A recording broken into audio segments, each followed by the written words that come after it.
kelompok 6 yang beranggotakan Saya Muhammad Taufik Usnan. Saya Irfan Lutfia Nuraini. saya Nurul Anissa Azahra. Saya Rizky Isyadi. Nah, di sini kita akan menjelaskan mengenai pemanasan global. Berikut videonya. Nah, yang pertama yaitu pengertian pemanasan global. Pemanasan global merupakan fenomena perubahan iklim yang ditandai dengan peningkatan suhu rata-rata di bumi, di mana peningkatan suhu rata-rata di bumi tersebut menyebabkan keseimbangan cuaca dan ekosistem untuk waktu yang lama dapat berubah. Selanjutnya ada penyebab terjadinya pemanasan global. Yang pertama yaitu efek gas rumah kaca. Efek gas rumah kaca merupakan proses pemanasan permukaan bumi disebabkan oleh terperangkapnya radiasi matahari oleh gas-gas tertentu di atmosfer. Di mana efek rumah kaca yaitu bumi dilapisi oleh lapisan gas yang disebut dengan atmosfer. Di siang hari, sinar matahari melewati atmosfer dan menghangatkan bumi. Setelah matahari tenggelam, permukaan bumi menjadi dingin karena udara panas naik ke atas. Namun, sebagian udara panas terperangkap oleh gas-gas di atmosfer yang disebut dengan gas rumah kaca.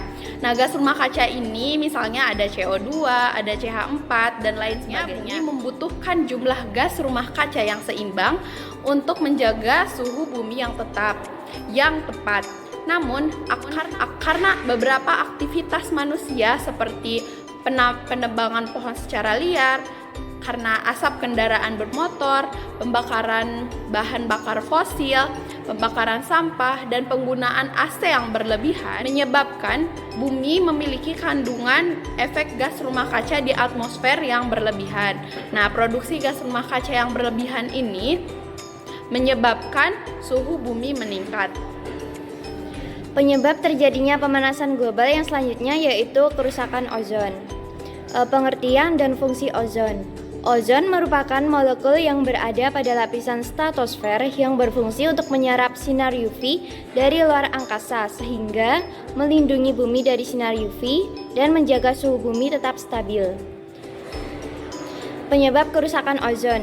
Adanya zat-zat kimia perusak ozon yaitu yang pertama freon, yang kedua nitrogen oksida, yang ketiga metil bromida, dan yang keempat karbon dioksida yang berasal dari pendingin AC atau lemari es penghasil CFC, kemudian pestisida penghasil metil bromida, kemudian pupuk penghasil nitrogen oksida, dan gas buang kendaraan penghasil CO2.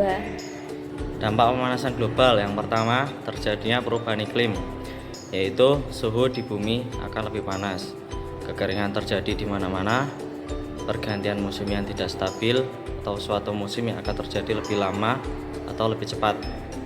Dampak yang kedua adalah kutub bumi mencair.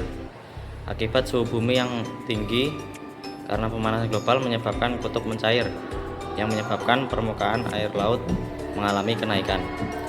Akibatnya akan terjadi banjir, bahkan pulau-pulau kecil akan tenggelam. Dampak yang ketiga, produksi pertanian menurun. Suhu yang terlalu tinggi menyebabkan tanah kering. Hal ini menyebabkan tanaman pertanian kekeringan akibat produksi pertanian yang menurun. Yang keempat adalah kepunahan hewan. Disebabkan karena beberapa hewan akan bermigrasi akibat perubahan habitat, maka bagi hewan yang tidak dapat beradaptasi, hewan tersebut akan mengalami kematian. Misalnya populasi beruang kutub yang menurun. Terus dampak yang terakhir, yang kelima, menimbulkan penyakit pada manusia. Karena panasnya suhu di bumi, maka akan menyebabkan tingginya tingkat populasi nyamuk demam berdarah yang menyebabkan penyakit demam berdarah. Karena adanya penipisan lapisan ozon yang dapat menyebabkan sinar UV masuk ke bumi, sehingga menyebabkan kerusakan kulit atau kulit akan terbakar. Next. Nah, yang selanjutnya yaitu upaya pencegahan pemanasan global. Nah, teman-teman dapat mengurangi penggunaan kendaraan bermotor. Nah, di sini yaitu untuk mengurangi gas yang dihasilkan. Nah, dapat kalian lakukan dengan berjalan kaki, bisa juga menggunakan sepeda dan menggunakan angkutan umum. Nah, yang kedua yaitu menggunakan barang yang hemat energi. Menggunakan barang rumah tangganya itu yang hemat energi, contohnya penggunaan lampu LED. Nah, sekarang kan sudah banyak yang menggunakan lampu LED. Nah, yaitu menggunakan AC dan mesin cuci yang hemat energi. Nah, sekarang pun AC itu sudah ada AC yang tidak menggunakan CFC. Jadi AC-AC yang sekarang yaitu sudah ramah lingkungan gitu ya. Nah, yang ketiga yaitu dengan menanam pohon. Nah, jadi teman-teman bisa menanam pohon, jadi nanti untuk menyerap karbon dioksida dan mengeluarkan oksigen.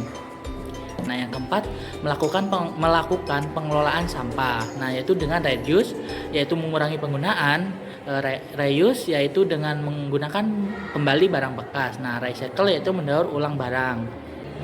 Nah, yang kelima itu dapat juga kalian tadi ya memakai AC dapat juga dikurangi dengan menggunakan kipas gitu ya. Jadi mengurangi penggunaan AC gitu. Yang keenam menggunakan energi alternatif non fosil. Nah, yaitu energi alternatif yang telah dikembangkan secara komersial, yaitu biomasa, panas bumi, tenaga air gitu ya. Energi alternatif yang masih terbatas pemanfaatan pengembangnya itu energi matahari dan angin. Nah, gitu teman-teman. Jadi pembahasan tentang pemanasan global kita cukup sampai sini dulu ya.